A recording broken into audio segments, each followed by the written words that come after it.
Hello and welcome to episode 13. Hi, welcome. Thank you for coming. It's so nice to see you. Hey man, I forgot my recorder. Have you got something? He fucked up. Hi. My name is Andrea Wilson. That's right, Andrea. I know. It's like I do not talk funny, I'm sure. Hey, you know what I noticed in your bathroom is that if you're looking at the way the lighting is, there's a mirror over your sink and over your toilet, right? And the mirror over your toilet, I'm like, yeah, cool. And then I turn around to the other mirror and it's really harsh and I'm like, oh, gray hairs and shit.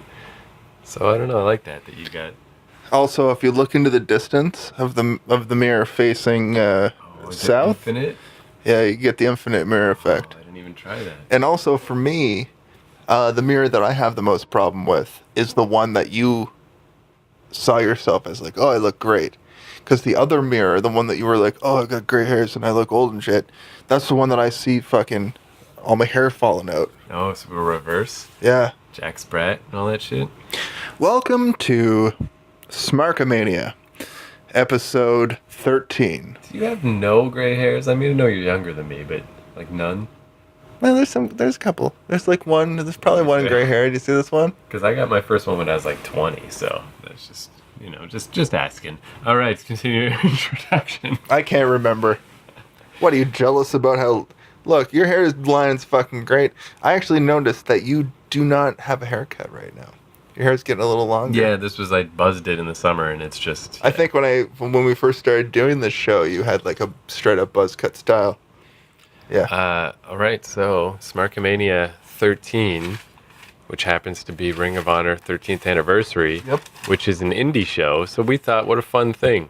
With indie production, why don't we also have indie production, and we'll record on a phone instead of our normal recorder. Now, that was the course that we were willing to take at first. And as the night drew upon us and we realized we don't have the proper means, we realized, you know what's really indie? Not having the means to fucking record ourselves properly. Yeah, I couldn't believe it. I was like, I was so preoccupied with bringing beer to drink that I didn't even bring my recorder. Man, you sound like me. Yeah, It's the kind of thing that I would do. yeah, it's rubbing off, man. You never want to be like me, brother. So, ROH presents. So should we give real quick Yeah. ROH history? What is your ROH history? How much do you know about it? Okay, Ring of Honor? I've no. That's a really broad question. Do you want to? Well, we go back to the time when they were first new 13 years ago. And So that is kind of my story, but they had superstars like Samoa Joe and Daniel Bryan, known as Bryan Danielson. And that's not even. He was the American Dragon back Yep. then. he was still the American Dragon, Bryan Danielson. Yeah, because I kind of thought it was. Well, let me just tell you. I'll just tell you my story first. Well, you tell me something, brother. So yeah, way back in 2003-ish, I guess, I still worked at a comic store. I was about to move away and go off and have a real life. But at this point, I still worked at the same comic store I started working at when I was in high school. But the good thing about working at a comic store is people give you Japanese horror movies and weird wrestling tapes and whatever. So somebody just started lending me Ring of Honor, and it was brand new. So I remember Christopher Daniels because he was a big deal, but I don't know, something about him seemed kind of douchey, and I didn't really like him. Well, do you remember his original gimmick in TNA? Not in TNA, no. He was the chosen one or the fucking immortal one or something. Like, he was like... Half a vampire. Well, kinda. He wore like a leather duster, Right. and came out to the ring like, I'm the chosen one, Christopher Daniels. He always just seemed to me like the kind of guy that will argue with you about how God doesn't exist. And it's like, yeah, I agree. Calm down. And I think it goes down like that through his entire career, because eventually he gets to him and Kazarian become a tag team, and they have martinis as their gimmick for a while in the back scenes of behind the scenes of TNA, and now they're the Addiction. So what I feel like their gimmick is like he was like a God-loving guy, and Kazarian was like somebody without hope, without a path. and Daniels comes in and says, "Hey, let's get fucked up on apple teenies." And then following that, we're the addiction. We're so addicted. We're gonna fucking do things in our veins. We're gonna do things up our noses. They're the addiction. And also, you'll get addicted to them. But yeah, I do remember from these tapes, basically, just like, and I would just put them into the comic store and let them play while I was working, which is, man, that job. I miss that job. I believe it. But basically, the people I remember were Christopher Daniels and, American Dragon, Bryan Danielson, and Spanky was there, who later went on to be Brian Kendrick. It was sliced bread number 2 was his finisher, because it's the best thing since sliced bread. He was my favorite. So now we fast forward 13 years, and I guess Christopher Daniels is still there. Everyone else is gone. It's pronounced the Brian Kendrick. Oh yeah, my mistake. And I remember because I would kind of just really vaguely keep my eye on wrestling a little through all those years. And when I found out that he got signed to WWE, I was like, that is amazing. That weird little guy from Ring of Honor, like, that's awesome. Yeah, so I guess like I had a lot to catch up on Ring of Honor, because I knew it from 13 years ago, and then I watched one episode last week, and I was like, oh, those Briscoe brothers are cool, and that's it. That's all I knew. I guess the question you did ask me is like, catch me up on ROH, and I've done. Yeah. So how much do you know about ROH going into this? Because like when we went into like Wrestle Kingdom, we mostly didn't know much. Do you know more about ROH? I knew more about ROH than Wrestle Kingdom. I've seen ROH live once back in, I believe, end of 2013. And all the people that wrestled tonight we'll get through, and more. They were the guys that were the guys up and coming. The thing is we get to Wrestle Kingdom 9 and New Japan, of course, and we get to that point and we realize that they've taken their 2 brands and they've just mixed them together. And they've created this card that's mostly a Japanese wrestling pay-per-view, but at the same time, these storylines have to filter out into an indie fed. And that indie fed, of course, is ROH. So, this is now what? When was Wrestle Kingdom? It was 3 months back now. Yeah. It was the beginning of the year. It was like January 4th. I think that's the official date. And back watching then, and I mean, so much has happened in wrestling as a whole. Once we get to some arbitrary in-your-house style pay-per-view for ROH, when I say in-your-house style pay-per-view, of course I mean WWE. And it really... WCW in your house. Those would be the best. That would be man, I think WCW could have won the Monday Night War if they would have done something like that. At any rate, we sort of have this situation where ROH has so much to gain by having the Bullet Club. And of course, that's a spoiler, but the Bullet Club really transcends the whole wrestling thing right now, because in the indies, in this particular sect of the indies, you can see how like a wrestling promotion that's in Japan affect a lesser American indie promotion, and on top of that, they go to every city. So all these people are seeing them do this thing. If Jeff Jarrett was a thing they say later on. I made a note about it. But Jeff Jarrett has his fucking stranglehold on professional wrestling and the indies right now, and I feel like he's not gonna pick apart like the territories like Vince McMahon did. He literally believes in his moniker global. It was cool too. Yeah, like this was similar in a lot of ways to Wrestle Kingdom, and it was cool to see all those guys again. It almost like wouldn't have killed them to throw in some of the Japanese wrestlers. You know, a one match wouldn't have been bad. I'm fairly certain that in Japan there was a New Japan show at the same time. I know Doc Gallows, as we'll get to, he was not a part of this match that he was supposed to be with Machine Gun Anderson. But I read a tweet from him that said that he was stuck in like Ohio or something.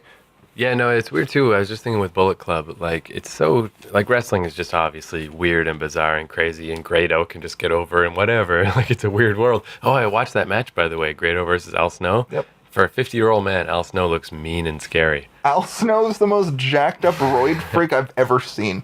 Yeah, it's nuts.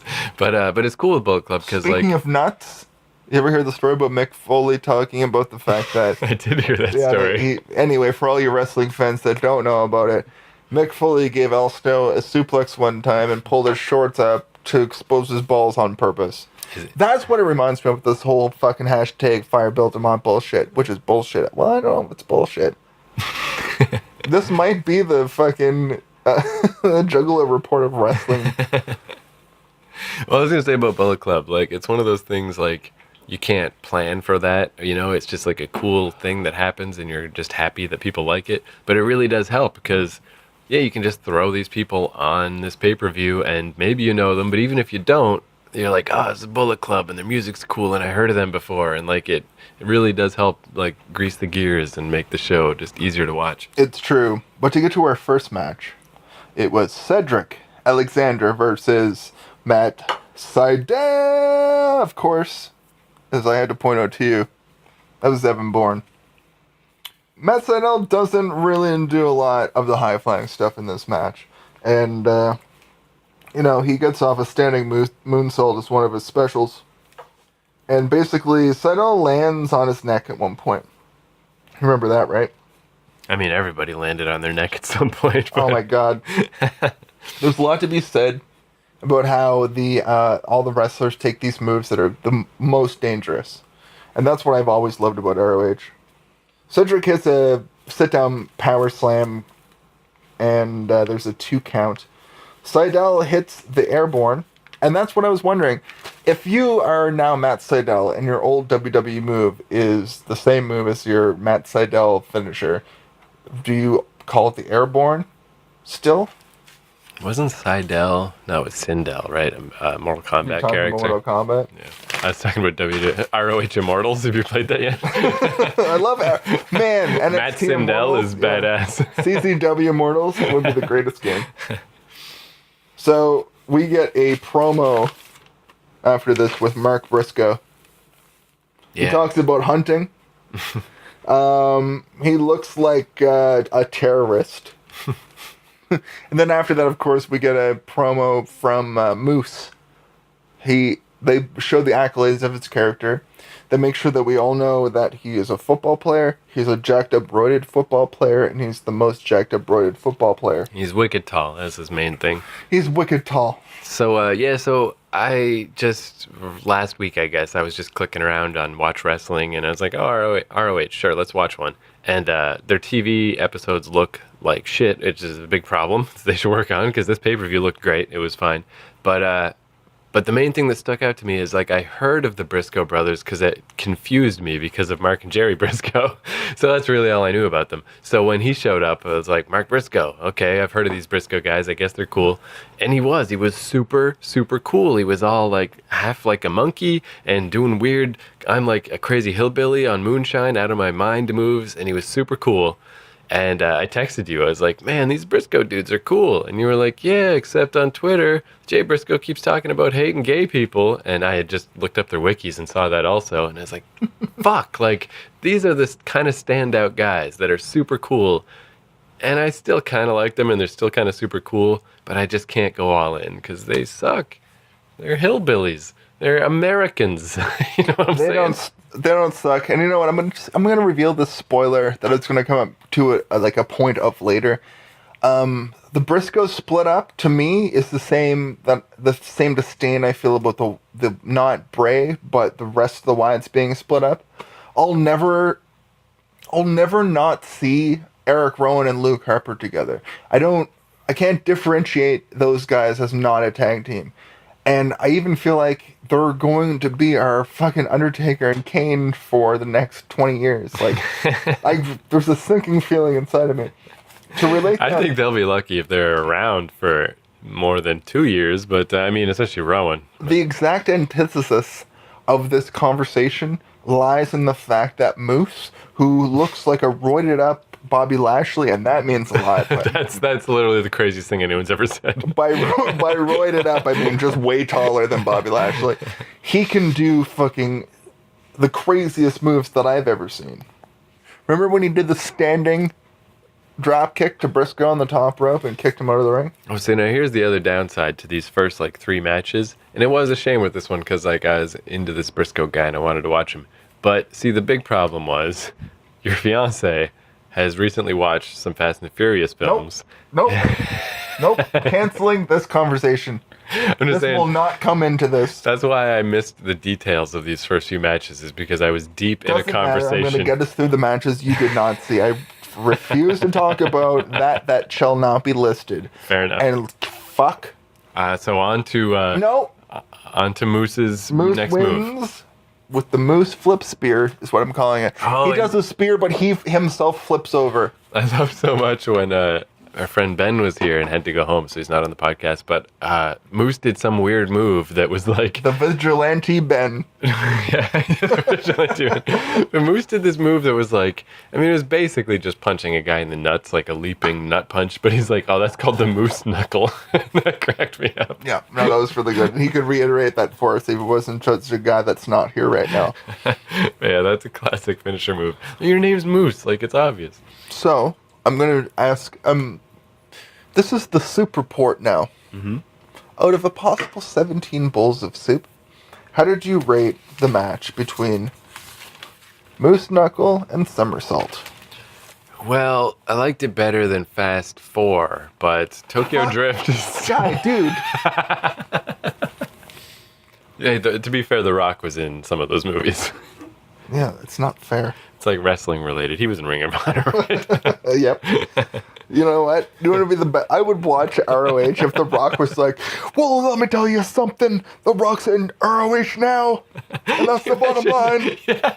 That's The Rock. It would be so confusing. Yeah, The Rock debuts in Ring of Honor, and he's named Rocky, I don't know, High Chief Rocky Johnson. High Chief Rocky Maivia. No, he just changes his whole name to fucking Rocky Maivia.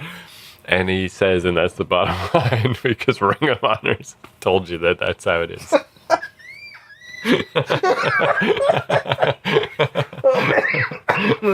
This is their fucking most experimental episode ever. And then, yeah, like that's a smart test. If you watch that and you're like, that's the greatest I've ever seen, you're too deep.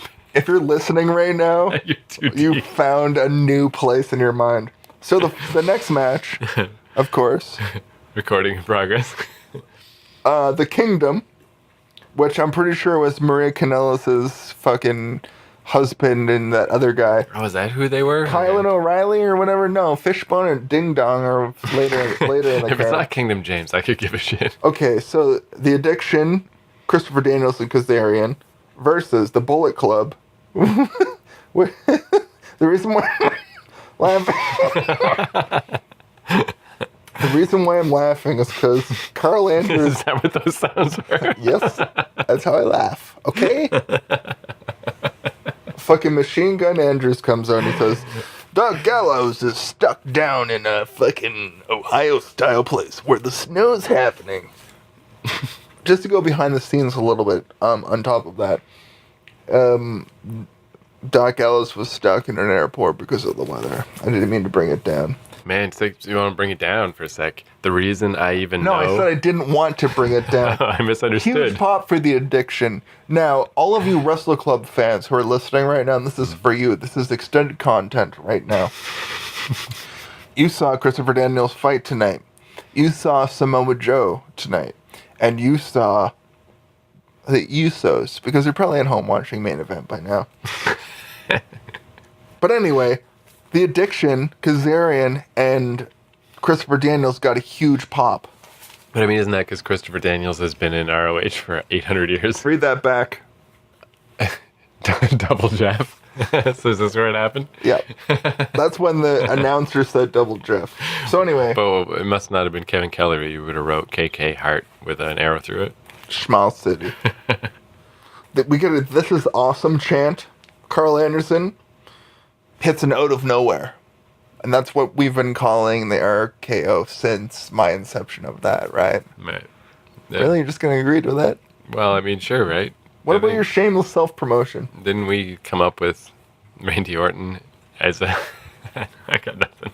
The Kingdom win.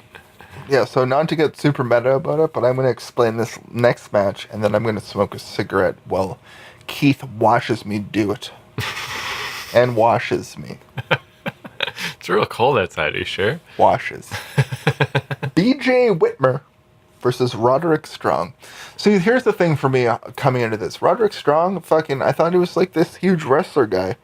And it just turns out that him and, not Adrian Neville, but Nigel McGuinness, those guys are just like guys with like real long names.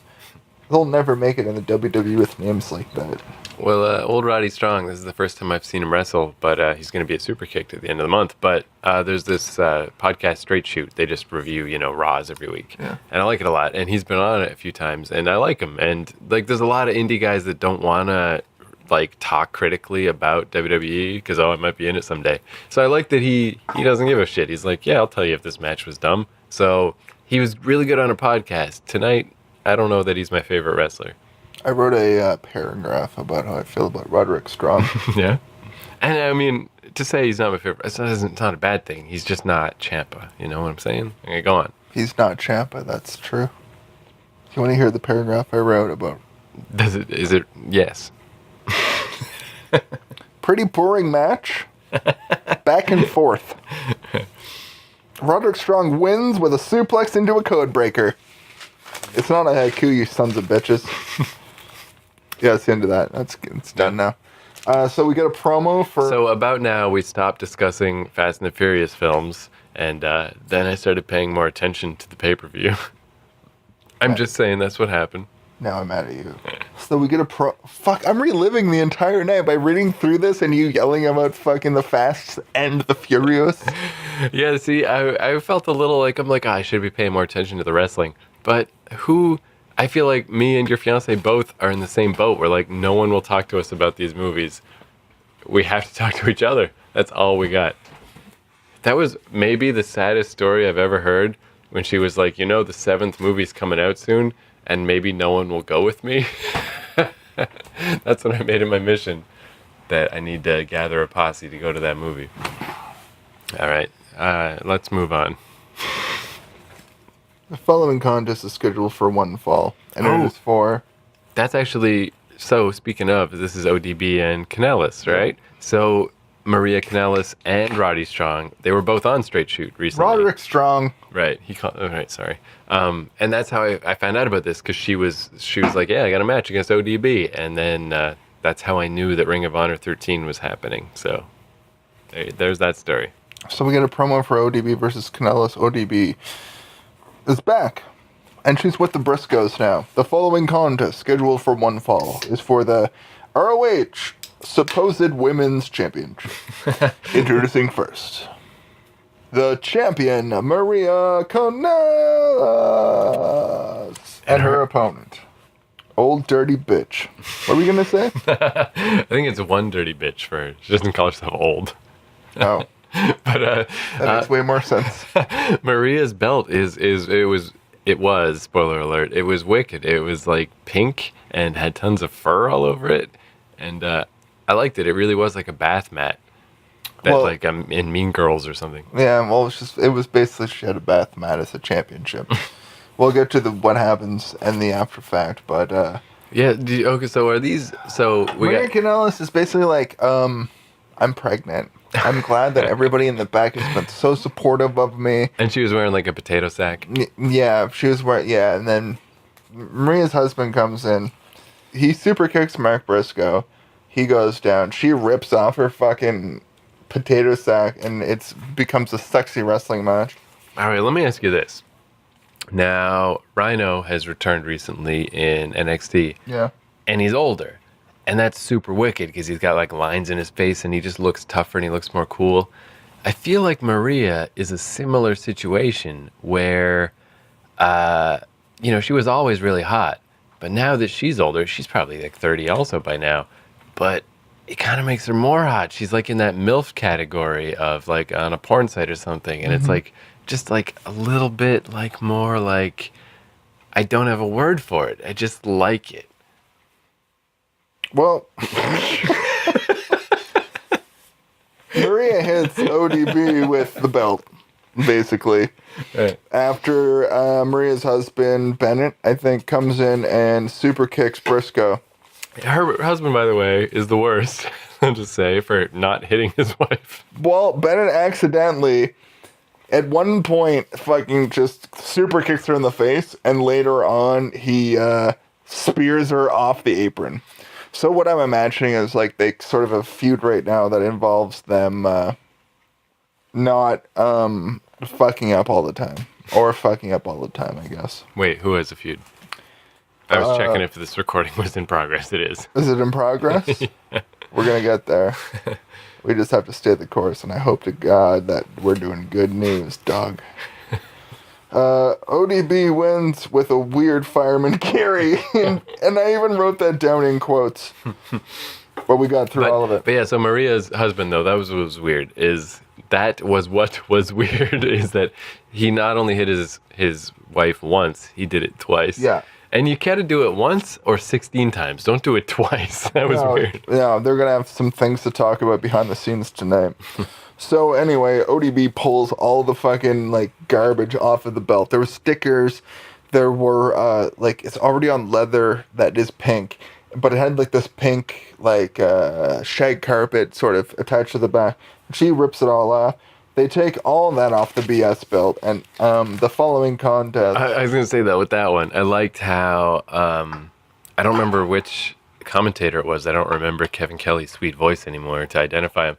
But even though Maria pretended she was pregnant just at the start, just to get in one cheap hit, one of the announcers didn't seem to understand that it was a work. He just kept, like, referencing pregnancies and, she got hit right in the belly. Pregnant. What if she's pregnant? Well, actually, she's already been slumped several times.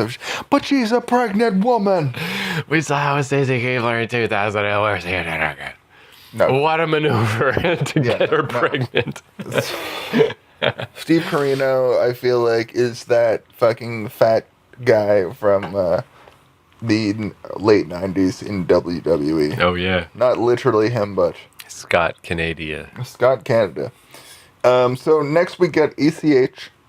I have no idea what that stands for. I know, like, the C and the A form to be in, like, a 4. Now, I remember... AJ Styles. Before this match started, you were like, oh, dude, ACH, this guy rules. You should pay attention. So where did you hear about his ruling? I heard about his ruling from watching him live in ROH. Primary source. Yeah, it was... Wikipedia could cite you right now. No, it's true. Go look it up. Or don't.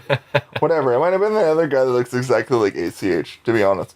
But what I did write down, the most important fact about this, is this was the match with the most streamers for AJ. They threw all the streamers at AJ. How do you feel about these streamers? Like, I get that it's ROH's thing, but there sure were a lot of streamers. It's the mutual respect. I think the streamers are the last remaining vestibule of people being very respectful about the honor that goes into Ring of Honor. Right. Yeah, because that's something I meant to bring up. Those old tapes that I borrowed back in the, early 2000s, they were so big on that. Like, everyone had to shake hands, and I definitely remember, because that was Christopher Daniels' whole thing, is that he wouldn't shake hands. And it was pretty weak. And it was a really dumb, because it was like putting a weird angle on a whole promotion. So I'm glad they got away from that. But now they got streamers, so I don't know.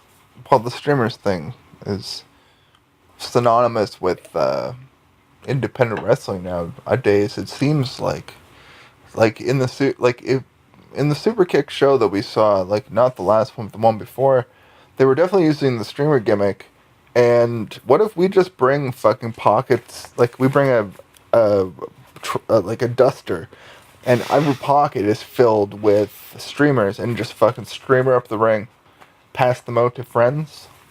Yeah, that would work. So the streamers are going to come up in my personal mental notes twice more. We'll see if I remember. Remember it. So anyway, ACH knocks the mouth guard out of AJ's mouth. And they have that weird moment. And that's where we're getting to with the respect thing. ACH gets punched out of the ring. Like he was, like, sitting at the bottom of the ropes, and fucking AJ Styles just fucking knocks him the fuck out of the ring. ACH hits a moonsault out over the ropes to AJ. Like, he does, like, a classic moonsault, just, like, standing moonsault out of the ring. ACH misses a 540. AJ gets the Styles Clash. AJ Styles wins. Boom. Pretty good match. Member of the Bullet Club, but not with the Bullet Club's music, which is a shame because I'm starting to like that song. Bullet Club, we're got you bullets and we're in a club. It's weird because it's one of those like Japanese wrestling themes. It's kind of like we were joking earlier about like the old WWE, like the SmackDown music. Hey ho ho,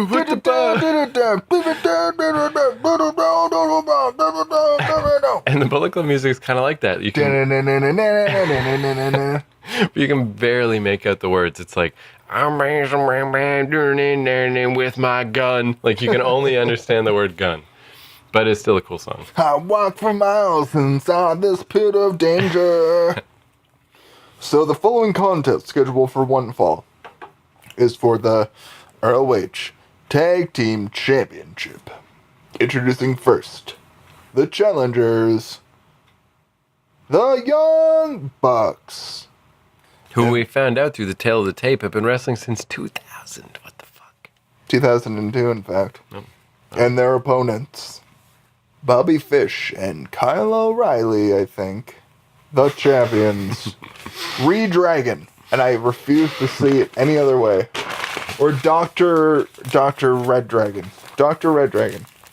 So yeah, this is very similar to the Wrestle Kingdom, except only half as many. But really, like I don't even remember who the other two tag teams were. It was the communist guys and I think in this. Oh, and it was Shelton Benjamin and his friend, right? Is this in the match? Is this what I said where the guy on commentary is like, yeah, the guy on no, maybe it's later. Anyway. But it was kind of cool because it was like the Wrestle Kingdom match, but just kind of whittled down to like, here's the real deal. Boom. You're looking at the real deal now. That's what the bookers say backstage. They're like, can we D'Lo Brown this just like a little? Just get it right down to the sweet, sweet innards.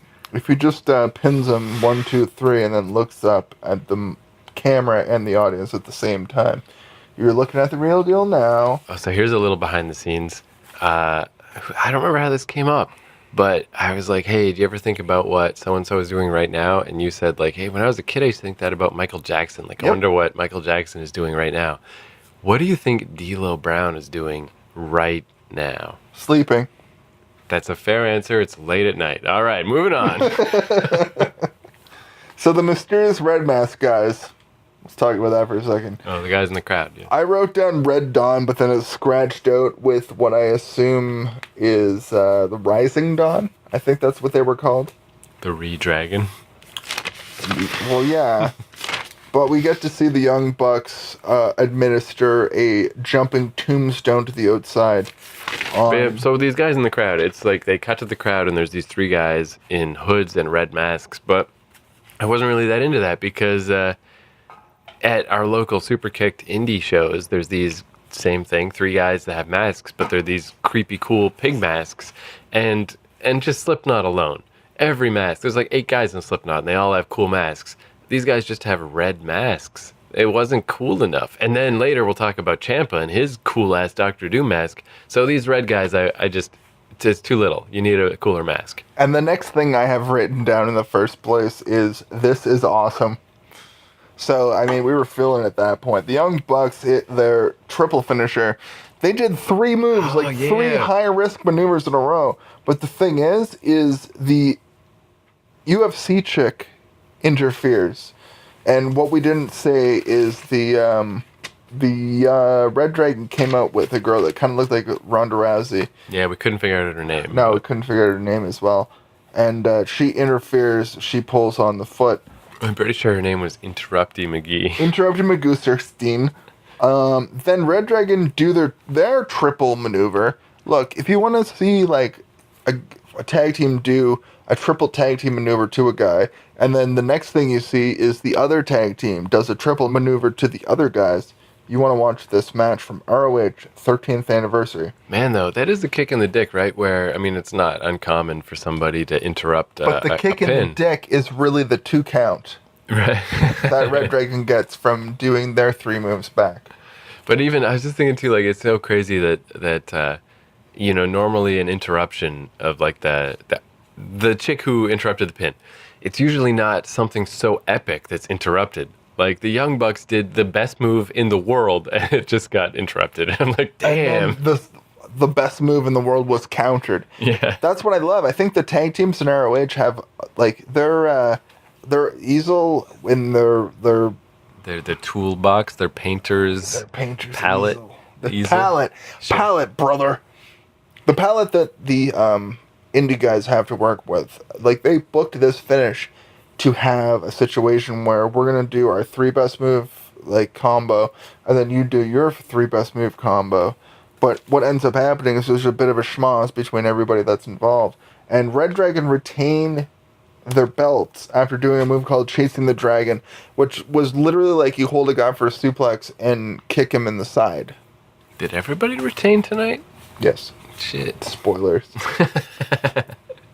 So the next match we saw was Alberto Del Patron, El Patron. who of course is Alberto Del Rio. Get the D out, Jason. Remember that whole campaign, Alberto? Get the F out. Versus Jay Lethal, who is the champion. And this is for the television championship. What if that had been Get the W out and they were just called F? What if they were just called the Foundation? Did I ever tell you? I might have told you this because I have a history of forgetting when I tell people anecdotes. But so I was still huge into wrestling when they switched from WWF to WWE. And my mom, historically, is huge into the World Wildlife Fund. She's supported them for decades. So for a Christmas present, as a joke, I open up this present and it's like, congratulations, Keith McNally, you have donated $80 to the World Wildlife Fund. And she did it just to fucking troll me because I was so pissed about the initial change. That's a lot like the gift from my stepmom every year, which is one of those calendars that allegedly, if you go and check online every day, you could possibly win maximum $5,000. It's equal to the most unthoughtful present you could possibly get. You know, I do a podcast. I started a podcast. You do a podcast? Yeah. I started this other one where just because I don't talk to my mom enough, I literally call her every week and do a podcast with her. We're like 2 months into this thing. So I mentioned to her, I was like, I'm just finding things to talk about. So I'm like, yeah, we went to wrestling. We went to like a wrestling event. It was super cool. And this is the disrespect pro wrestling gets, where she knows I was huge into wrestling back in the day. And she was still like, you mean like that wrestling you used to watch on TV, or like, you know, like wrestling. So that is that story. No, it's like wrestling. Del Rio comes out to stereotypical Mexican music, like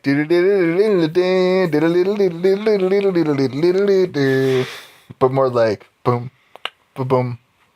Anyway, so that's when I realized that the Warner Chappell Music division of production companies does all of the theme songs. And that's where we started hypothesizing, since Sin Cara means without a face, and Rey Mysterio means King Mystery, and all these names are cool, that Alberto Del Patron must mean Alberto get crunked on tequila. I believe it means Alberto Del Rio in English. Yeah, and I said Del, it's L. I always forget. Alberto the Life. The El Rey Network. The El Rey Network literally means the king. You know you're not the king of networks. You know that.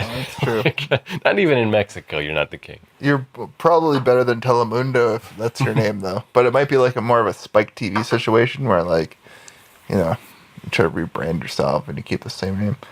Booyaka, booyaka, hey, Paltrona. Did we say Jay Lethal versus Jay Lethal? Yep. Jay Lethal versus Jay Lethal. The thing that I love about Jay Lethal is that he had the Macho Man Randy Savage gimmick in, what? In...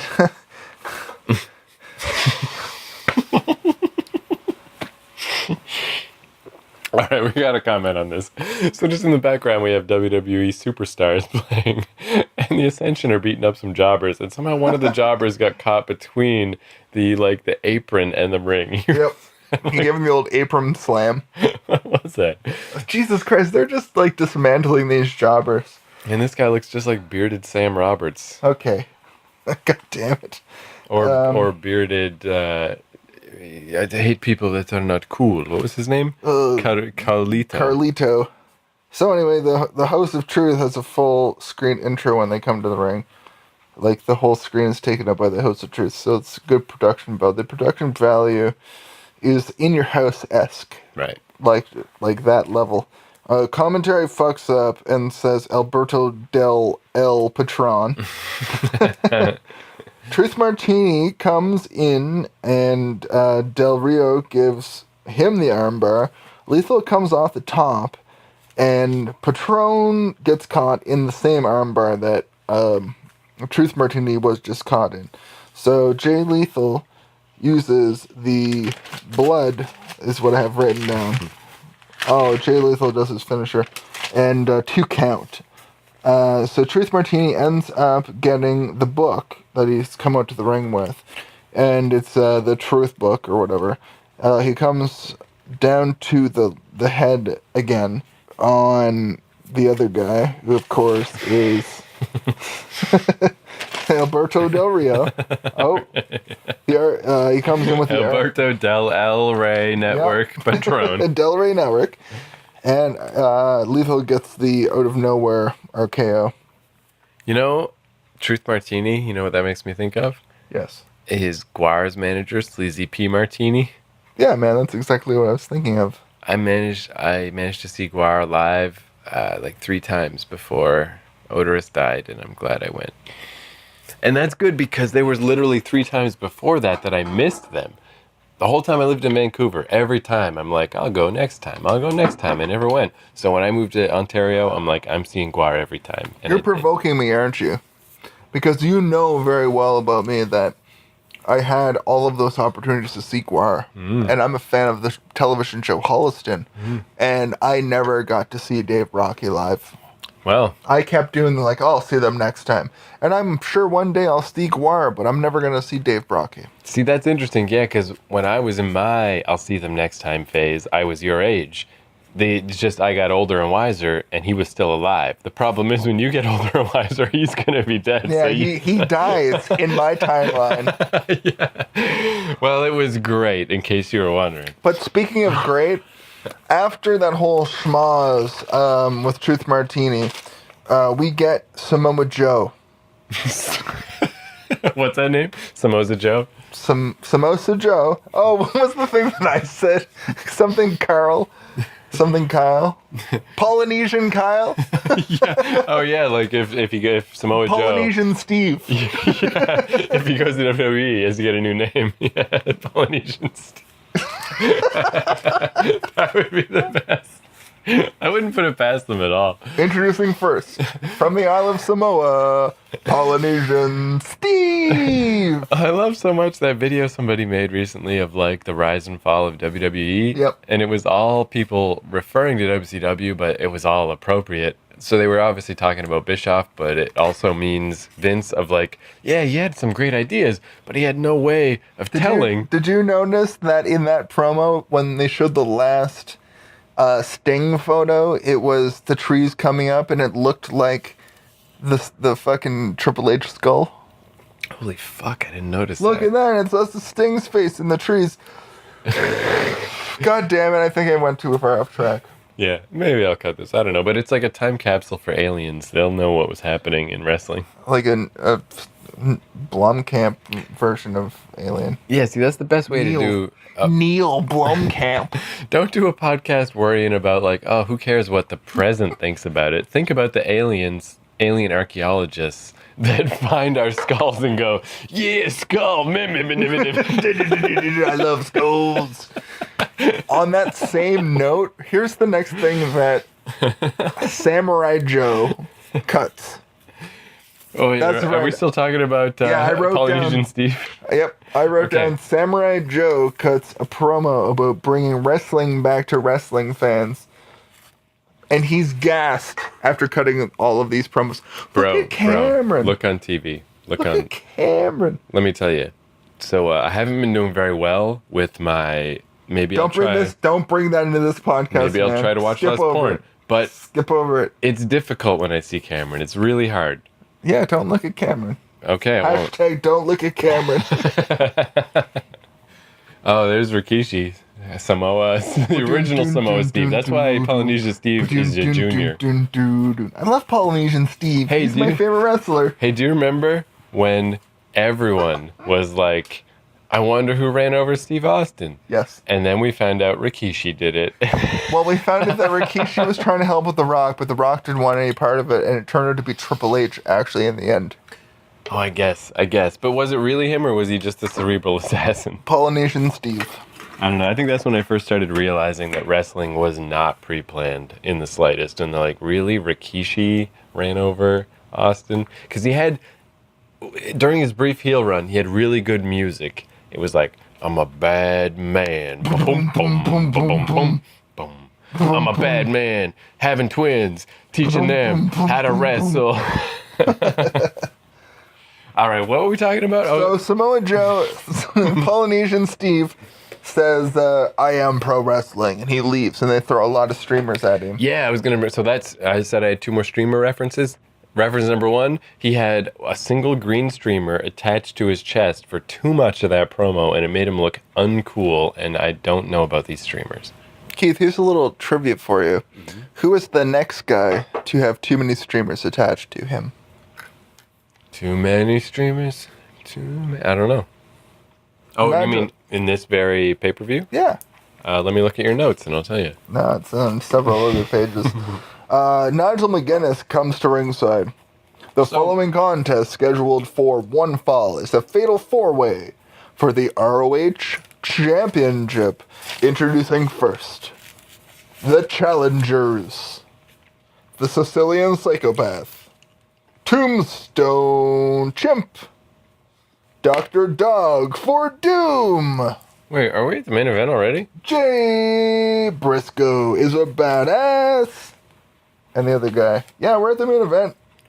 Oh, Hansen. Hansen's the 4th guy. Right. It's Hansen versus Chimpe. I fucking have it written down on a different page. Briscoe and Michael Elgin for the ROH Championship. So I know Michael Elgin because I saw him on the random ROH I watched, and I realized he was from Toronto, which is where we're at, so I thought that was cool. And that Tommaso Ciampa guy, I feel like I've heard his name, but I always confused him with Tyson Tomko. I'll slam tornadoes in this pit of danger. But he was wicked badass tonight, so like I kind of like the Briscoes already, because like despite their homophobia, they're pretty cool. But this Ciampa guy, he comes out looking like Dr. Doom, and I'm like, okay, that's awesome, but don't take off the mask, because then you won't look cool. He still looked cool without the mask. That's a lot of cool. Yeah, but he looked like a really high up on the card, traditionally professional wrestler. Yeah, he looked a lot like Enzo Amore, but I like Enzo, so to me that's cool. Oh, that was the Enzo Amore guy. Yeah. He had a beard that ended at the top of what his sideburns would be. Yeah. And he had like a mohawk, and his name was I wrote it down in capital letters. Ciampa. It is Ciampa. Yeah, but in a weird Italian spelling. But yeah, he was like really cool. Cimpa. So basically, Ciampa was cool. With certain reservations, Jay Briscoe was cool, and I feel like the other 2 guys weren't as cool, and that's a problem for me. The best part of this match is somebody goes outside of the ring and opens up what the underneath the ring looks like. And what we learned is that's where they put all the streamers. That was my second streamer reference. Yeah, it's like it was ridiculous. Jay Briscoe went for the table, and it's supposed to be all badass, and Jay Briscoe is clearly the tough one of the 2 Briscoes, and he's like, I'm getting a table, fuck everyone. But it looks like pastel, like kindergarten color class underneath that ring. It is full of streamers. It was silly. It was all of the colors at the same time as everything else, and it was a really cool thing to see. It was a delightful rainbow while he's like, fuck everyone, I'm getting a table. Although, if I recall, he's the one that went through said table. True. Jay Briscoe gets the table.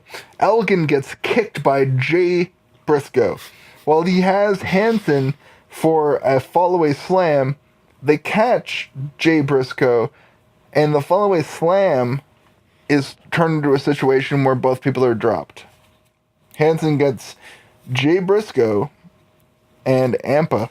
It's the word I wrote. In the corner. Oh, slammed in the corner. And slaps him for the 10 count. Ciampa. These notes are pretty weird.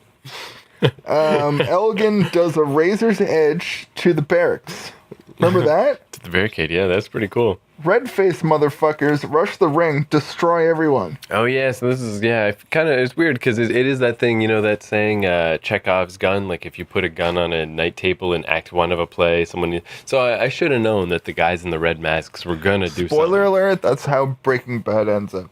Yeah, it starts with I don't know. I got nothing. I'm gonna cut that again. Okay. Yeah. So the red. I for some reason I didn't see that coming. That the red mask guys were gonna storm the ring, and then they did. So it's Ray Rowe. So whoever Ray Rowe is, I don't think he was part of this match. That's what I wrote down. The KRD flees. Ref is dead. The referee is dead at this point. Hanson wears a kilt with his face embroidered on his own kilt. And Michael Elgin destroys Jay Briscoe through a table off the apron. Holy shit chant. Let me ask you something about Cameron. Is that her name? Yep. Say you're Jey Uso, right? And you're like, oh, look at this chick. And then you go on a couple dates and you're like, oh, that's pretty awesome. And then she's like, hey, we should get married. And you're like, I guess I have to, right? Like, how do you say no? How do you say no? That would have happened to me. I'd be married to her right now. I've watched all of WWE Divas, and Sure. she references her vagina, like her pussy hole, as a cookie. She's like, you want to get that cookie? Did she say that? Yep. That should be like, remember, like, it's me, it's DDP. Like, that's her thing. It just says, you want to get that cookie? And then her entrance music hits. You want to get that cookie?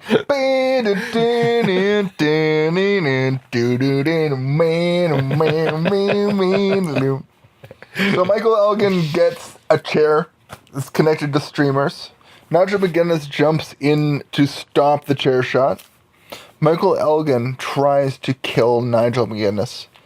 Ciampa hits a chair shot to Elgin, but the ref is dead, so the ref doesn't notice. This is the point when the audience is saying 1, 2, 3, 4, 5 because people are pinning each other and not getting the win because the referee is dead. But finally, another referee comes out. They have another schmoz.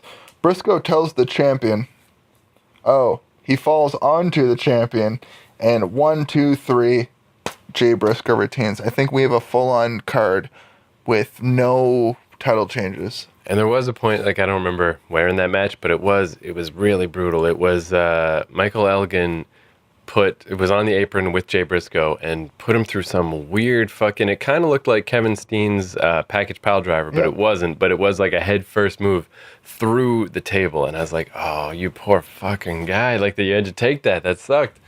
It looked cool, but I mean, it better hurt.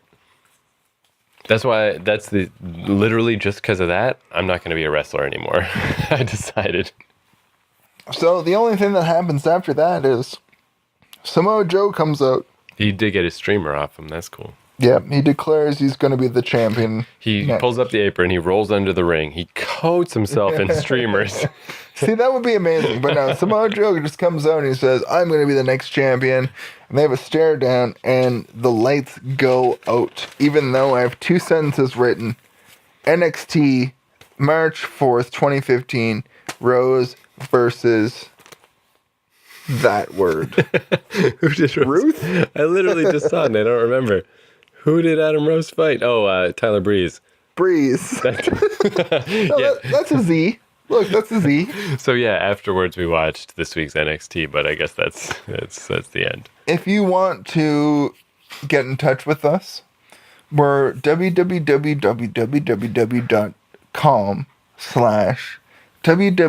Okay, anyway. YouTube.com/SpiderHero, YouTube.com/SmartPro or SmodPro. Oh, Smarkpod, I think. SMARKPROD. POD for podcast. SMRKPOD. Yeah. Or Payment on Death, like that sweet band. And that's the bottom line. You know what song they did? Booyaka, booyaka. 619. That's my stereo. Ever since you said that, like now I can't not hear that. Cannot hear. And I'm always watching Rey Mysterio matches all the time. So You can find me on Twitter. It's www.com/.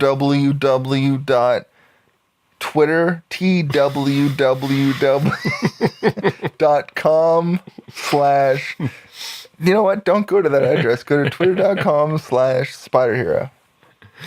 man, you know what's funny is on those rare occasions that we do a pretty much straight up sober episode, it's funny because afterwards you'll like listen to it and go like, hey, that one was good. Those were our better episodes. That's not what this episode is. www. Okay, let's see if I have any more written down. Nope. But I can't believe we got all through it. Yeah, that is the most comprehensive review of Ring of Honor 13th anniversary that you're likely to hear. That's true. I have about 50 pages. Oh, no, less than that. I got written down on the backside. I have about 30 pages of Smarkamania pages written. Not written, but also left. And not also left, but mostly unwritten. So here's the thing. We're going to have to publish the Smarkamania diaries. And for Patreon subscribers, if we had a Patreon, they could get free copies. Well, don't advertise the Patreon that we're going to get. We have to figure out if we have more than 50 viewers / listeners. If we have 50 listeners, I'll fund a GoFundMe. You'll fund it? Like, just to make them feel better, you'll put the money in? Yep. GoFundMe. Is that the Bay of Fundy based Go funding? It's more like a situation where I would ask if you wanted to go fund yourself. This has been Smarkamania episode 13, anniversary 13. Oh, that's what I meant to say. So, of course, if you like this show and you want to hear other episodes, Keith Courage, or we're on iTunes and we're on YouTube and we're on all that shit. But we're on iTunes, YouTube. We're on smarkamania.com/Keith Courage. Don't go follow that address. It's keithcourage.com/Smarkamania. Bullet Club. For life.